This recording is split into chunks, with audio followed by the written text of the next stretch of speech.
Ibu kota periangan,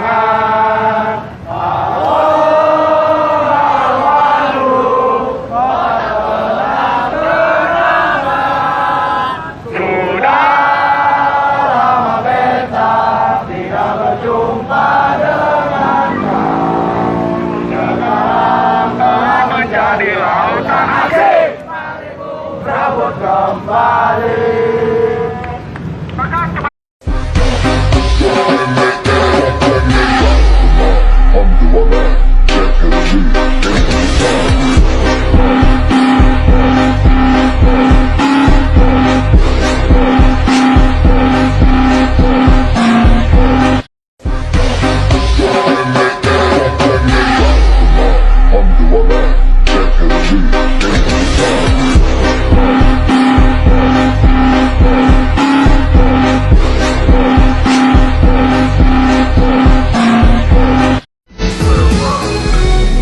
Indonesia.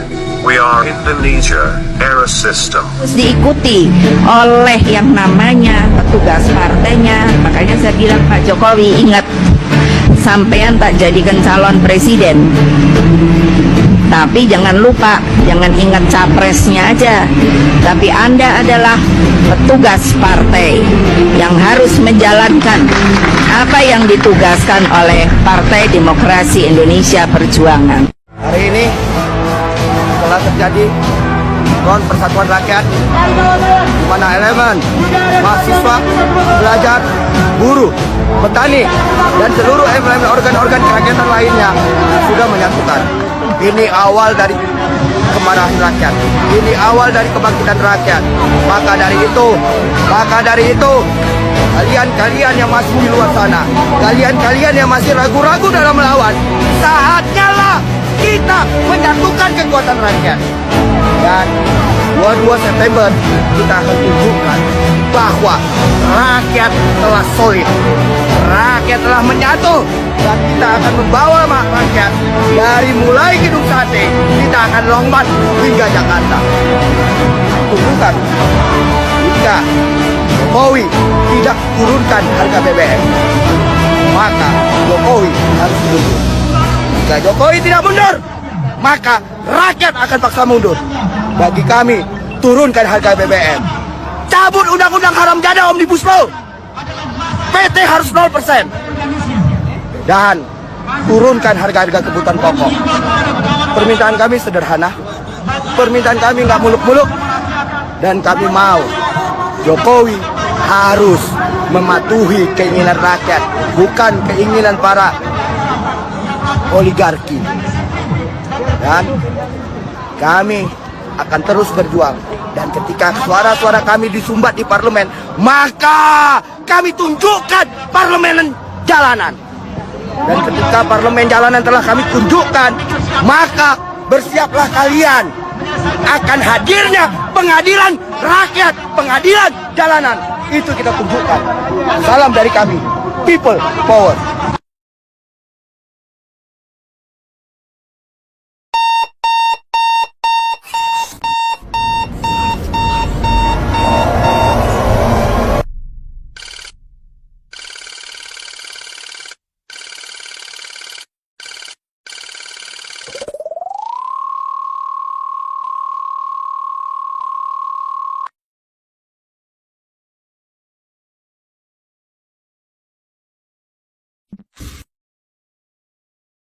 Sekarang ini sangat mengecewakan, tetapi saya betul-betul minta maaf. Saya sudah berjuang dengan mengorbankan segalanya, baik pikiran, materi maupun waktu. Saya membiayai semua perkara ini, tapi saya tidak bermaksud mengungkit-ungkit itu. Tetapi karena Presiden tidak mau berbuat sesuatu, maka pada akhirnya, kecuali hanya 4 kali mengatakan gugat seterang-terangnya, memang kita harus akui dia mengatakan itu 4 kali dalam 4 kali momen. Pada akhirnya apa yang saya perkirakan, perkara ini akan menjadi balilut, sudah terjadi. Artinya sudah 3 bulan perkara ini, sejak Juli, Agustus, September,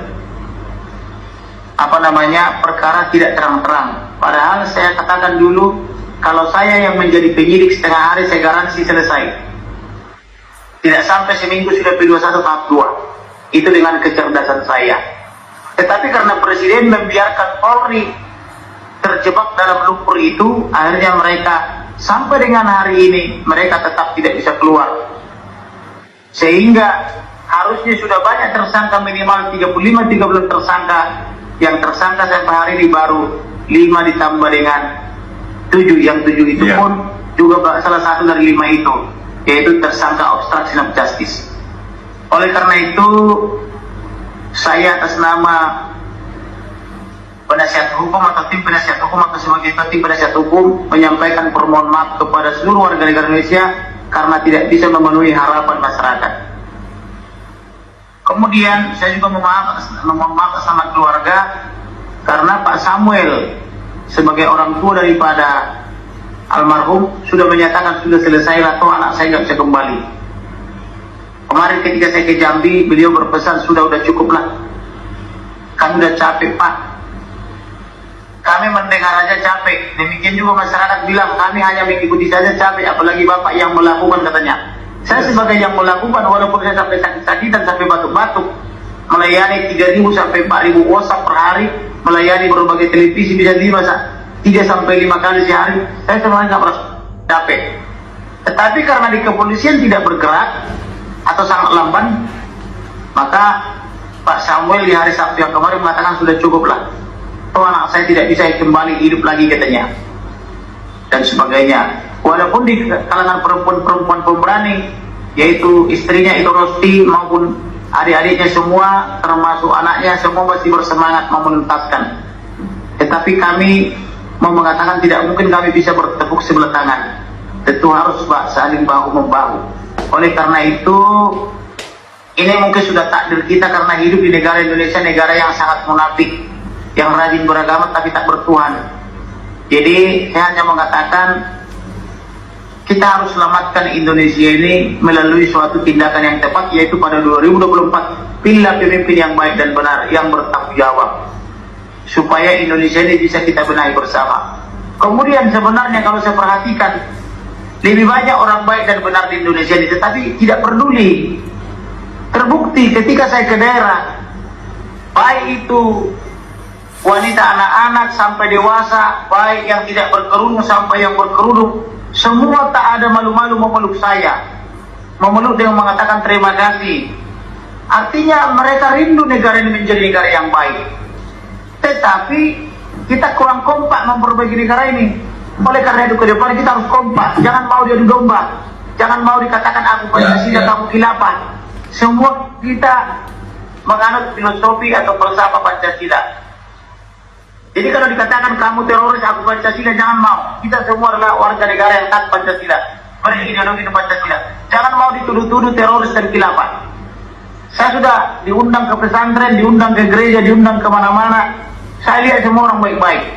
Bahkan minggu lalu saya diundang oleh salah satu tokoh NU, yaitu Kiai Haji Husnuril Arifin, sahabat saya. Oleh mereka itu diberikan gelar santri kehormatan. Mereka sangat bangga sama saya pun sangat bangga memiliki mereka.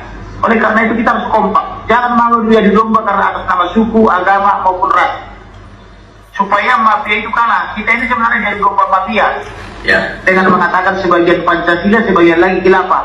Kita semua Pancasila kok. Ideologi kita ideologi Pancasila, 1245, Bhinneka Tunggal Ika, dan NKRI. Itu. Jadi oleh karena itu di 2024 inilah momen yang tepat, nanti pilihlah pemimpin yang baik dan benar. Untuk saat ini memang kita harus siap-siap kecewa. Karena kenapa? Karena inilah adanya. Kita semua tersandra oleh teroris, tersandra oleh mafia, tersandra oleh mafia hukum gitu loh. Oleh karena itu ke depan pendapatan kepolisian, pendapatan TNI, pendapatan ASN atau PNS harus kita perbaiki. Minimal 25 juta sebulan supaya mereka betul-betul mengabdi untuk negara ini. Mantap. Yang generalnya sampai ratusan juta kita bayar, daripada ada yang miskin tapi ada yang mengambil triliunan satu orang. Lebih bagus dibagi merata, kan begitu. Ibarat batu bara, barang Tuhan dibagi merata, katanya kan gitu kata orang Kalimantan.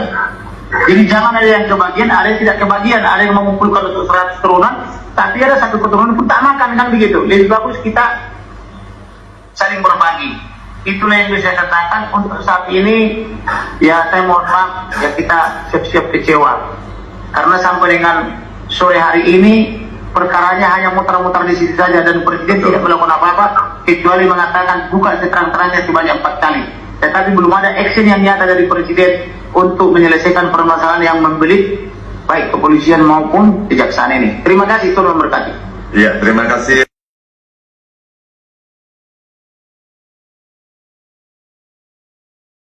Dalam waktu untuk segera menyeret Verdi Sambo ke meja hijau, muncullah dugaan jika Verdi Sambo punya masalah kejiwaan.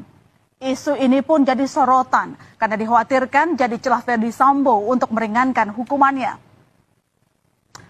Ya, karena dalam pasal 44 KUHP saudara tertuang, barang siapa melakukan suatu perbuatan dalam kondisi tidak waras atau gila, maka orang tersebut tidak bisa mempertanggungjawabkan perbuatannya secara pidana.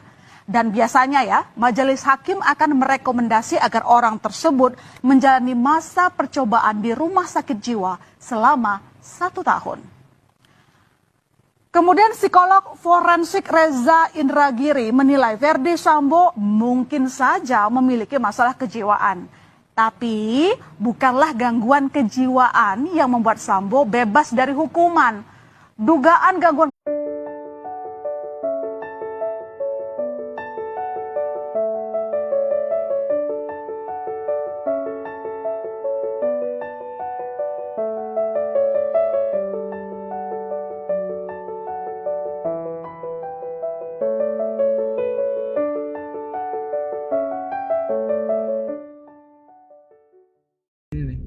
Jadi kan ini mobil, cuman supirnya tuh di sampingannya nih, apa? Deretan supir. Nah, ini aneh di sini.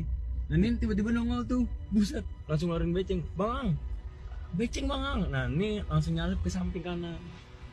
Iya, motong kanan. Nah, dia takut mau ke jalan, kita nyelip. Nah, almarhum nih mobilnya di belakang aneh, cuman gara-gara truk yang bawa mobil tuh, nanti yang gara-gara itu ke ampit dia di belakang. Jadi mobil aneh, mobil truk, mobil dia. Oh gini mobil dia. Iya, ini truk. Mobilnya di mana? Sini Depan. Oh, ke sini kan? Di Kan samping begini. kiri. Itu makan ini jalur, bukan jalur ini lagi aspal. Kita lawan tanah. Karena kalau ke kanan itu nggak bisa karena jalanan buat begini nih. Gitu. Jadi agak sempit gitu. Jadi kita ngambil di sini. Nah, mobil almarhum kejeget di sini gitu. Ya udah kita di depan nih, dia mobil almarhum. Nah, ini sisanya nih mobil penjahat itu. Bedanya itu beda ceritanya. Mobil aneh belum sempat ditembak, mobil almarhum sempat langsung tembak gitu. Makanya berhenti. Iya, makanya diberhentiin. Akhirnya udah yang kena Bang Andi matanya. Pecah matanya. Kalau Tembus belakang dong. nembus. Nah, di situ tuh udah handphone tiba-tiba hening. Tapi masih on nih, teleponan lewat WA. Di saat itu emang nggak ada kepikiran buat temannya, nggak kepikiran buat ngerekam, nggak kepikiran karena emang di saat itu emang nih paling ngejar-ngejar biasa doang paling gitu. Tau-taunya sampai nembak begitu.